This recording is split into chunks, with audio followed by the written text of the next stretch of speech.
Hello बच्चों, last 2 lecture में हम डिस्कस कर चुके हैं आयोटा का इंट्रोडक्शन। मींस आयोटा क्या है, square root of -1 is called iota, और उसकी पावर्स के बारे में पढ़ा था। उसके बाद हमने कॉम्प्लेक्स नंबर की डेफिनेशन पढ़ी थी। उसके बाद हम लोगों ने कॉम्प्लेक्स नंबर की इक्वालिटी के बारे में पढ़ा था कि अगर 2 कॉम्प्लेक्स नंबर इक्वल हैं तो रियल को रियल से कंपेयर कर सकते हैं और इमेजनरी को इमेजनरी से कंपेयर कर सकते हैं। और एक बात यहाँ पर आप लोगों को बताई गई थी बड़े ध्यान से कि complex numbers are not comparable, means that are either equal or unequal. उसके बाद हमने कुछ क्वेश्चंस किए थे आयोटा की पावर्स के लिए और इक्वालिटी से रिलेटेड कुछ क्वेश्चंस हमने डिस्कस किए थे। और बच्चों लास्ट टॉपिक था हमारा operations on the complex number, means complex number का addition, subtraction and the multiplication. After that अब आज हमारा जो टॉपिक होगा properties of addition and the multiplication, यानी कि एडिशन और मल्टीप्लिकेशन की क्या क्या प्रॉपर्टीज हैं, ध्यान से। तो very first is closed property. हालांकि ये हम डिस्कस कर चुके हैं बच्चों ऑलरेडी, कि इसमें क्या है कि अगर हमारे पास 2 कॉम्प्लेक्स नंबर हैं Z1 और Z2, तो अगर हम उसे ऐड करेंगे तो फर्दर हमें क्या ही मिलेगा, Z ही मिलेगा, मीन्स कॉम्प्लेक्स नंबर ही मिलेगा। यानी कि Z1 Z2 belongs to C, then Z is also belongs to C। उसके बाद मल्टीप्लिकेशन में भी यही होगा कि Z1 और Z2 2 कॉम्प्लेक्स नंबर अगर हमारे पास हैं तो उनकी प्रोडक्ट करेंगे तो हमें फिर से ही क्या मिलेगा, एक कॉम्प्लेक्स नंबर मिलेगा। तो that is the closed property. Next commutativity means according to this property क्या होगा कि अगर हमारे पास 2 कॉम्प्लेक्स नंबर हैं Z1 और Z2, तो Z1 में Z2 को ऐड करेंगे या Z2 में Z1 को ऐड करेंगे तो हमें सेम रिजल्ट्स मिलेंगे। That property is called the commutativity property, means addition is commutative. And same for the multiplication, कि Z1 की प्रोडक्ट Z2 से करेंगे या Z2 की प्रोडक्ट Z1 से करेंगे तो हमें फिर से सेम रिजल्ट मिलेगा। And next one is the associativity. तो इस प्रॉपर्टी में क्या होगा कि Z1 Z2 Z3 means Z1 और Z2 को ऐड करके Z3 में ऐड करें या Z2 और Z3 को ऐड करके Z1 में ऐड करेंगे ना बच्चों, तो हमें सेम रिजल्ट मिलेगा। तो इस प्रॉपर्टी को हम क्या कहते हैं, associativity. Means addition is associative and same for the multiplication. Z1 Z2 Z3 तो Z1 Z2 की प्रोडक्ट करें कि Z3 के साथ प्रोडक्ट करें या Z2 और Z3 को मल्टीप्लाई करके Z1 से मल्टीप्लाई करेंगे तो हमें सेम रिजल्ट्स मिलेंगे। तो this property is called the associativity. तो उसके बाद अब जो 2 प्रॉपर्टीज हैं वो बड़े ध्यान से देखेंगे बच्चों। मैं एक बार फिर रिपीट कर दूं। देखो इस प्रॉपर्टी में देखो इनमें कुछ खास बात नहीं है, बड़ा सिंपल है, बहुत हल्का करके पढ़ेंगे कि क्लोज प्रॉपर्टी का मतलब ये है कि हम लोगों ने Z1 और Z2 कॉम्प्लेक्स नंबर से लिए हैं तो हमें जो रिजल्ट्स मिलेंगे वो भी हमें कॉम्प्लेक्स नंबर ही मिलेंगे। Then that property is known as the closed property, closure property.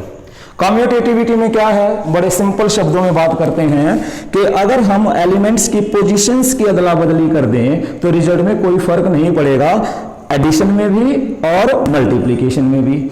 इसी तरीके से बच्चों एसोसिएटिविटी, देखो कम्यूटेटिविटी आपको पोजीशन बदलने के लिए अलाउ करती है और एसोसिएटिविटी आपको ग्रुप चेंज करने के लिए अलाउ करती है। मींस Z1 Z2 को ऐड करके Z3 में ऐड करें या Z2 Z3 को ऐड करके Z1 में ऐड करेंगे तो हमें सेम रिजल्ट्स मिलेंगे। Then that property is called the closure property, commutativity property and the associativity property.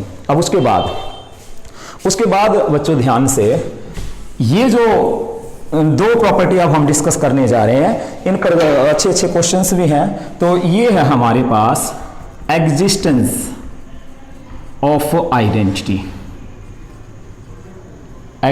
Of identity for addition and multiplication.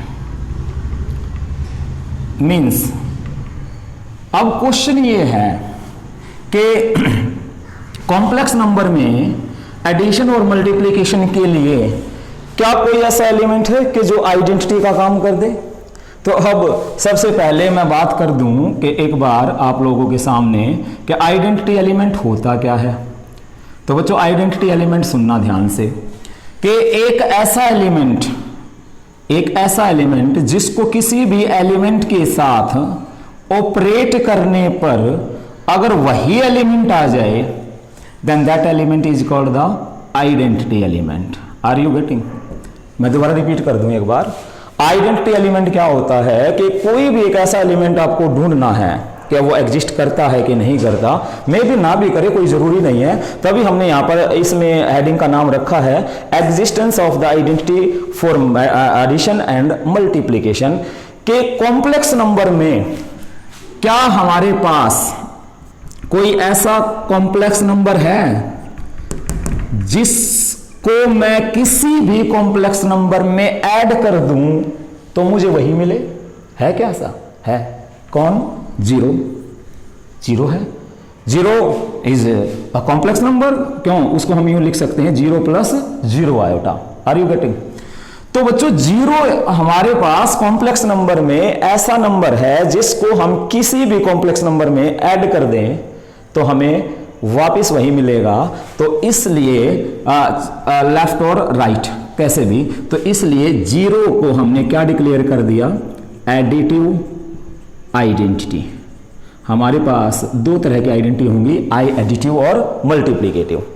अब सेकंड, अब आप लोगों से ये पूछा जा रहा है कि अब आइडेंटिटी एलिमेंट वही रहेगा, ऑपरेशन बदल जाएगी, एलिमेंट भी बदल जाएगा, वो आपकी मर्जी है। तो अब मैं आपसे ये पूछना चाहता हूं कि क्या कॉम्प्लेक्स नंबर में कोई ऐसा कॉम्प्लेक्स नंबर है जिसको किसी भी कॉम्प्लेक्स नंबर से मल्टीप्लाई करें तो वही आ जाए? यस है, 1। अब फिर से वही बात आई, 1 कॉम्प्लेक्स। यस, इसको हम क्या लिख सकते हैं? 1 + 0 iota, then that is the complex number. Are you getting? तो z × 1 is equal to z is equal to 1 × z। तो बच्चों 1 हमारे पास क्या होगी? Multiplicative identity. Multiplicative identity. तो ये एक एक नंबर के क्वेश्चंस हो सकते हैं। What is the additive identity? तो 0 is the additive identity and 1 is the multiplicative identity. Next ध्यान से।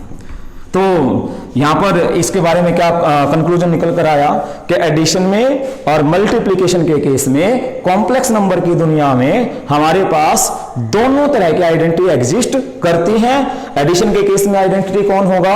0, और मल्टीप्लिकेशन के केस में आइडेंटिटी कौन होगा? 1। अब नेक्स्ट,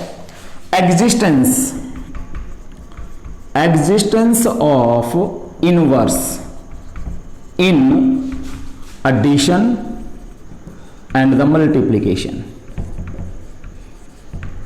यानी कि अब बात आई किसकी कि कॉम्प्लेक्स नंबर में क्या इनवर्स एग्जिस्ट करेगा एडिशन और मल्टीप्लिकेशन के केस में? और फिर से क्वेश्चन अराइज हुआ कि जी हम इनवर्स तो जानते ही नहीं है, तो एक बार मैं आप लोगों को इनवर्स बता दूं। तो सुनेंगे ध्यान से। अब जैसे कि बात आई कि एडिटिव आइडेंटिटी कौन? 0। तो अब बात आई कि एडिशन के केस में z में क्या ऐड करें ताकि आइडेंटिटी आ जाए? आइडेंटिटी कौन? 0। अगर जर्नल करो तो यहां पर z की बजाय कोई भी एलिमेंट ले लो और प्लस की जगह कोई भी स्टार ले लो। यानी कि a को मैं किसके साथ ऑपरेट करूं ताकि हमारे पास क्या आ जाए? आइडेंटिटी। तो उस केस में बच्चों एक ऐसा एलिमेंट जिसको किसी के साथ ऑपरेट करने पर आइडेंटिटी आ जाए, then these are the inverse of each other. अगर किसी को नहीं आया समझ में तो मैं यहां पर आ रहा हूं कि मैं आप लोगों से ये पूछूं कि z में क्या ऐड करें ताकि मेरे पास एडिटिव आइडेंटिटी मींस 0 आ जाए। बड़ा सिंपल सा क्वेश्चन है बच्चों। इस z का क्या? Negative, -z। यानी कि किसी भी कॉम्प्लेक्स नंबर में हम क्या ऐड करें ताकि मेरे पास एडिटिव आइडेंटिटी आ जाए? तो क्या करेंगे? उसका नेगेटिव। तो ये हमारे पास क्या होंगे? एक दूसरे के inverse, and to be very exact additive inverse. तो कभी भी आपको किसी भी कॉम्प्लेक्स नंबर का एडिटिव इनवर्स निकालना है तो उसका क्या कर देंगे, नेगेटिव। तो इसे हमने क्या कहा, additive inverse. Are you getting? And next multiplication के केस में क्या होगा, ध्यान से, जेड को मैं किससे मल्टीप्लाई करूं, जेड को किससे मल्टीप्लाई करें ताकि मल्टीप्लिकेटिव आइडेंटिटी आ जाए, मींस कौन, 1। तो कौन होगा, इसका reciprocal 1/z is equal to 1/z into z. 1/z को हम इस नोटेशन से भी रिप्रेजेंट कर देते हैं and that is the multiplicative inverse. तो इसे हमने क्या कहा, multiplicative inverse. Are you getting? तो बच्चों ये हमारे पास एडिशन की और मल्टीप्लिकेशन की कुछ प्रॉपर्टीज हैं, तो जिसमें ये दोनों तो बहुत ज़्यादा इंपॉर्टेंट रहेंगी। तो जैसे कि मान लो अब इनवर्स की और ज़्यादा इंपॉर्टेंट होगी कि मान लिया आपसे किसी ने कहा फॉर एग्जांपल कि z is equal to 2 + 3 iota, और तुमसे कहा गया कि इसका क्या फाइंड आउट करना है, एडिटिव इनवर्स। तो बच्चों कुछ भी नहीं करना, तो इसका एडिटिव इनवर्स क्या होगा, इसका जस्ट आप लोगों को नेगेटिव कर देना है, यानी कि -z, मीन्स निशान चेंज कर दें, -2 - 3 आयोटा। अब इसी का आपको क्या कहा गया कि मल्टीप्लिकेटिव इनवर्स निकालना है। तो नोटेशन क्या होगी, z की power -1 means inverse of z is equal to 1/z is equal to 1/2 + 3 iota. और कल हमने ऑपरेशंस के दौरान बात की थी कि कॉम्प्लेक्स नंबर के केस में डिवीजन करने के लिए हमें क्या करना पड़ेगा, रैशनलाइजेशन। तो इसको हम फिर फर्दर सोल्व कर देते हैं, 2 - 3 आयोटा और इसके ऊपर identity 2a + b, a - b, a² - b² iota का स्क्वायर माइनस प्लस, इसके बारे में बात करेंगे। तो 2 - 3 आयोटा बाय 13, यानी कि 2/13 - 3/13 आयोटा। तो ये हमारे पास एक कॉम्प्लेक्स नंबर का एडिटिव इनवर्स और उसी कॉम्प्लेक्स नंबर का मल्टीप्लिकेटिव इनवर्स। तो ये बच्चों हमारे पास फिनिश होती हैं एडिशन और मल्टीप्लिकेशन की प्रॉपर्टीज। एक बार बहुत क्विकली मैं रिपीट कर दूं, एक बार केवल मेरी आवाज को सुनेंगे कि एडिशन और मल्टीप्लिकेशन की हमारे पास जो ऑपरेशंस हैं, पहले ऑपरेशन क्या है, बिल्कुल सिंपल शब्दों में मैं बात करूं कि 2 कॉम्प्लेक्स नंबर को ऐड करेंगे तो हमें एक कॉम्प्लेक्स नंबर मिलेगा, 2 कॉम्प्लेक्स नंबर की मल्टीप्लाई करेंगे तो भी कॉम्प्लेक्स नंबर मिलेगा। That property is called the closure property. Next है कम्यूटेटिविटी, मींस पोजीशंस की अदला बदली करने से एडिशन में भी और मल्टीप्लिकेशन में भी कोई चेंज नहीं आएगा, that is called the commutativity. Associativity means group आप चेंज कर दो तो कोई फर्क नहीं पड़ेगा, मींस Z1 + Z2 ऐड करके Z3 को बाद में ऐड करो, या Z2 और Z3 को ऐड करके Z1 को बाद में ऐड करेंगे, तो वो हमारे पास क्या होगा, इक्वल, एडिशन में भी और मल्टीप्लिकेशन में भी। तो ये जरा ध्यान से बच्चों, आइडेंटिटी और जो इनवर्स का कंसेप्ट है ये थोड़ा सा सेंसिटिव है। तो 0 को हमने क्या डिक्लेयर किया, एडिटिव आइडेंटिटी, और 1 को क्या डिक्लेयर कर दिया, मल्टीप्लिकेटिव आइडेंटिटी। और ये बहुत शानदार है, इसके ऊपर काफी क्वेश्चंस आपके सामने आएंगे कि एडिटिव इनवर्स निकालें और मल्टीप्लिकेटिव इनवर्स निकालें। एक क्वेश्चन एक एग्जांपल के तौर पर मैंने आपके सामने डिस्कस भी किया है कि अगर आपको किसी भी कॉम्प्लेक्स नंबर का एडिटिव इनवर्स निकालना है तो जस्ट उस कॉम्प्लेक्स नंबर का क्या कर देंगे, नेगेटिव, और मल्टीप्लिकेटिव इनवर्स निकालना है तो उस कॉम्प्लेक्स नंबर का क्या कर देंगे, रेसिप्रोकल, बात खत्म। अच्छा एक बात और यहीं पर मैं डिस्कस कर दूं, कंप्लीट कर दूं कि अगर हमें ये चेक करना है कि हमारा ये आंसर सही है या नहीं, means verification of your answer, तो क्या करेंगे, अब ये इस कॉम्प्लेक्स नंबर का क्या है, मल्टीप्लिकेटिव इनवर्स। तो ये अगर इस कॉम्प्लेक्स नंबर का मल्टीप्लिकेटिव इनवर्स है तो by the definition of the inverse, तो बच्चों इन दोनों की प्रोडक्ट इसकी और इसकी मल्टीप्लाई करेंगे तो वो क्या आएगा, 1। तो अगर 1 आ गया तो आपका आंसर सही है, अदरवाइज गलत है। और सेकेंडली वही बात है, इन दोनों को ऐड करने से क्या आना चाहिए, एडिटिव आइडेंटिटी, अगर आ गया तो सही है, अदरवाइज रॉन्ग। कर लोगे तो ये है। अच्छा यहां पर एक कंडीशन जरूर लिख लेना, z is not equal to 0, कि 0 का इनवर्स एग्जिस्ट नहीं करेगा। तो बच्चों ये हमारे पास क्या है, properties of addition and multiplication of complex number. ठीक है। हाँ, तो इसके बाद बच्चों हम लोग 2-3 आइडेंटिटी और डिस्कस कर लेते हैं एक बार ध्यान से। ये आप डायरेक्ट यूज करेंगे तो बेटर रहेगा। यानी कि a प्लस आयोटा b का होल स्क्वायर क्या होगा, ध्यान से, a square minus b square plus 2ab iota. ध्यान से देखो बच्चों, कहीं कोई बच्चा ये सोचे कि हम गलत डिस्कस कर रहे हैं। ये मैंने स्क्वायर ओपन किया है किसका, कॉम्प्लेक्स नंबर का। यहाँ पर आयोटा ही इमेजिन है तो आयोटा का स्क्वायर होने की वजह से यहाँ माइनस आ जाएगा, प्लस 2ab आयोटा। उसके बाद a माइनस आयोटा b का whole square means a square minus b square minus 2ab iota. और इसको भी हम डायरेक्ट यूज किया करेंगे, a प्लस आयोटा b और a minus iota b means a square plus b square. These are for complex number, जिन्हें आप लोग चाहो तो डायरेक्ट यूज कर लो, नहीं तो स्टेप बाय स्टेप यूज कर सकते हैं, वो आप लोगों की मर्जी है। क्योंकि ये चीज़ें कॉम्पिटिशन्स के अंदर बड़ी काम आएंगी, क्योंकि वहाँ पर अगर हम बच्चों की तरह काम करेंगे तो फिर वो प्रॉब्लम क्रिएट करेगा, समय ज़्यादा लगेगा। तो इसके साथ अब हम कुछ क्वेश्चंस करते हैं। सबसे पहला और सबसे इंपॉर्टेंट क्वेश्चन रहेगा बच्चों कि किसी भी एक्सप्रेशन को हम किस फॉर्म में डेवलप करेंगे, a प्लस आयोटा b की फॉर्म में। उसके बाद इनवर्स फाइंड आउट करना सीखेंगे और उसके बाद हम मल्टीप्लिकेटिव इनवर्स भी फाइंड आउट करना सीखेंगे। तो इसके बाद हम कुछ क्वेश्चंस डिस्कस करेंगे। तो क्वेश्चंस देखते हैं बच्चों ध्यान से। तो हाँ, तो बच्चों ये कुछ हम क्वेश्चंस डिस्कस कर रहे हैं दैट आर वेरी इंपॉर्टेंट, क्योंकि आपको आगे चल के मॉडल्स निकालना होगा, कॉन्जुगेट निकालना होगा, तो कोई भी एडिटिव इनवर्स निकालना होगा, मल्टीप्लिकेटिव इनवर्स निकालना होगा। तो आपको जो भी एक्सप्रेशन दी गई होगी उसे हमें किसकी फॉर्म में एक्सप्रेस करना होगा, a प्लस आयोटा b की फॉर्म में एक्सप्रेस करना होगा। तो क्वेश्चन यही है कि perform the indicated operation and right the result in the form of a plus iota b, कि जो भी उसने कहा है तो उसको ध्यान में रखते हुए इनको किस में आप लोगों को परफॉर्म करना है, किसकी फॉर्म में लेकर आना है, a प्लस आयोटा b की फॉर्म में। तो एक बार फर्स्ट क्वेश्चन देखते हैं, बड़ा सिंपल है। 3 plus square root of minus 1 is iota and 2 minus again iota. तो ये बात कल हो चुकी है, एग्जाम्पल भी हो चुका है। खैर इस तरह के हम और भी क्वेश्चंस करेंगे, नेक्स्ट वीडियो में करेंगे। तो फिलहाल एक बार एग्जाम्पल कह सकते हो, इनको क्वेश्चंस कह सकते हो, क्योंकि a प्लस आयोटा b की फॉर्म में अगर आप लोगों की काफ़ी प्रैक्टिस हो जाएगी तो अच्छा रहेगा।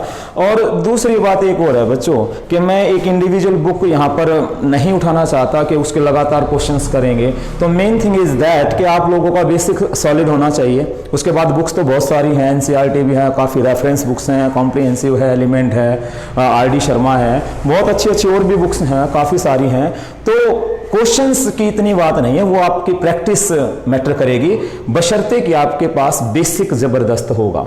ठीक है, तो ध्यान से। और अब तो पैटर्न भी जो है हमारा उसमें 1 मार्क्स के 20 क्वेश्चंस आते हैं सीबीएसई में, और हरियाणा बोर्ड में भी आते हैं, और सभी बोर्ड में आजकल ऑब्जेक्टिव टाइप तो हैं ही। तो बेसिक आपके पास स्ट्रॉन्ग होना चाहिए। तो क्वेश्चंस आप लोग कहीं से भी कर सकते हैं। तो अब यहाँ पर मैं वो एनसीईआरटी या किसी एक पर्टिकुलर बुक को फॉलो करूँ तो वो थोड़ा सा अच्छा नहीं रहेगा। तो 3 plus iota upon 2 minus iota, तो रैशनलाइज करेंगे 2 plus iota upon 2 plus iota. तो वही कल हमने डिस्कस किया था कि मल्टीप्लाई कर देंगे, तो 3 2 जा 6। अगर आप लोग डायरेक्ट करना चाहें तो आपकी मर्जी है, नहीं तो शॉर्टकट लगा दें। तो चलो फिलहाल मैं एक बार स्टेप बाय स्टेप कर रहा हूँ। 3 2 जा 6 plus 3 iota plus 2 iota plus iota into iota square. और मैं यहीं पर अगर क्लियर कर दूं तो आयोटा स्क्वायर क्या होता है, -1 अपॉन। उसके बाद देखिए आज हमने ये फॉर्मूला एक तरह से पढ़ा है कि a plus iota b into a minus iota b। तो बच्चों अगर इसको हम थोड़ा सा बचपन से करें तो यूं होगा, ये a square minus iota b square, और फर्दर फिर क्या होगा, a स्क्वायर b का square iota square -1 minus minus +1 हो जाएगा ये। तो अब इसको हम बाईपास कर दें और इसको हम अगर डायरेक्ट याद करें तो a plus iota b a minus iota b is equal to a square plus b square. काफ़ी राहत महसूस होगी। तो a माइनस और a प्लस तो क्या होगा 4, और इसके आगे क्या लिखा हुआ मानते हैं हम 1, तो ये क्या होगा 1, यानी कि 2 का स्क्वायर प्लस 1 का स्क्वायर 5, तो ये आएगा 6 - 1 5 plus 5 iota upon 5 means 5/5 plus 5/5 iota means 1 plus iota is your answer. यानी कि हमने इसको किस में चेंज कर दिया, a प्लस आयोटा b की फॉर्म में चेंज किया। उसके बाद है नेक्स्ट, अब इसको भी हमें यही करना है, तो क्या होगा ध्यान से, तो 2 प्लस आयोटा अपॉन इन दोनों कॉम्प्लेक्स नंबर की मल्टीप्लाई। बच्चों आप लोगों को मैंने कल भी कहा था, आज मैं फिर कह रहा हूं कि अगर आप लोग शॉर्टकट याद कर लेंगे तो बेटर रहेगा। एक बार मैं फिर लिख दूं, real into real, real into real minus imaginary into imaginary plus iota real into imaginary और प्लस इमेजनरी इंटू रियल। और ये कल बात हुई थी, मीन्स लास्ट वीडियो में बात हुई थी कि ये किसके लिए, मान लीजिए मेरे पास a प्लस आयोटा b है और z2 क्या है, c प्लस आयोटा d है, तो ये फर्स्ट के लिए, ये सेकंड के लिए, ये बात हो चुकी थी। जितना शॉर्ट में करेंगे उतना बेटर रहेगा, स्पीड आ जाएगी। Real into real minus imaginary into imaginary plus iota, real into imaginary plus imaginary into real, very simple. तो इसको याद करो, एक बार लगेगा उसके बाद कोई प्रॉब्लम नहीं है। मीन्स जादू जब तक जादू लगता है बच्चों, जब तक उसका पता ना चले, जादू की ट्रिक अगर हमें पता चल जाए तो फिर वो जादू नहीं रहता। तो वही बात है कि जब तक ही मुश्किल है जब तक आपको इसकी प्रैक्टिस नहीं होती। तो आगे बढ़ते हैं कि 2 plus iota upon 1 plus iota 1 minus 2 iota, इन दोनों की प्रोडक्ट करते हैं डायरेक्ट, कोशिश करो यार। 1 minus real into real, minus फॉर्मूले में है imaginary into imaginary means 1 into -2 -2 minus minus plus 2 plus iota real into imaginary -2 plus imaginary into real 1, बात खत्म। उसके बाद 2 plus iota upon 1 plus 2 3 -2 plus 1 minus iota, यहां तक पहुंच गए। लेकिन हमें इसे किस फॉर्म में लेकर आना है, a प्लस आयोटा b की फॉर्म में। क्या ये आया? नो। तो अब हमें फर्दर क्या करना पड़ेगा, rationalization means 3 plus iota upon 3 plus iota. अब देखो मैं बार बार कह रहा हूं, अगर आप लोगों ने शॉर्टकट नहीं सीखा तो शायद बोर होने लग जाओगे। अब फिर से जरूरत पड़ी, real into real minus imaginary into imaginary. और कल ये बात भी हुई थी, अगर आप लोगों के पास सिंपल आयोटा है तो उसका इमेजनरी क्या माना जाएगा, 1। तो 6 - 1 plus iota real into imaginary 2 into 1 2 plus imaginary into real 3 upon, इसके ऊपर फिर वही आइडेंटिटी हो गई, 3 का स्क्वायर और प्लस 1 का स्क्वायर, क्योंकि यहाँ पर इमेजनरी कौन है, 1। तो ये हमारे पास आएगा 6 - 1 5 plus 5 iota upon 9 plus 1 10 means 5/10 plus 5/10 iota means 1/2 plus 1/2 iota. Very simple. और फिर से हमें अपना आंसर मिल गया बच्चों। तो नेक्स्ट आगे बढ़ते हैं। ये अच्छा क्वेश्चन है, बड़ा फेमस क्वेश्चन है, +1 में कॉम्प्लेक्स नंबर का, तो थोड़ा सा ध्यान देंगे। इसको मैं मिटा रहा हूँ, याद रखेंगे सभी बच्चे। अब इस क्वेश्चन में क्या होगा, इसमें हम a plus iota b form या इसको सिंपलेस्ट फॉर्म में कैसे लाएंगे। यहाँ पर बेशक लिख भी सकते हैं और इन द सिंपलेस्ट फॉर्म।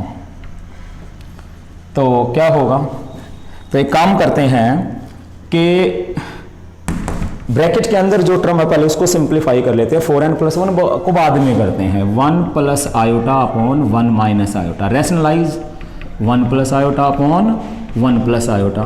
तो फिर से बच्चों वही कहानी, फिर से वही कहानी, नीचे तो क्या वही आइडेंटिटी बन गई। ए का काम कौन कर रहा है, 1 का स्क्वायर प्लस बी का काम कौन करेगा, 1 का स्क्वायर, और ऊपर तो क्या बन ही गया, 1 प्लस आयोटा का होल स्क्वायर की पावर 4n + 1।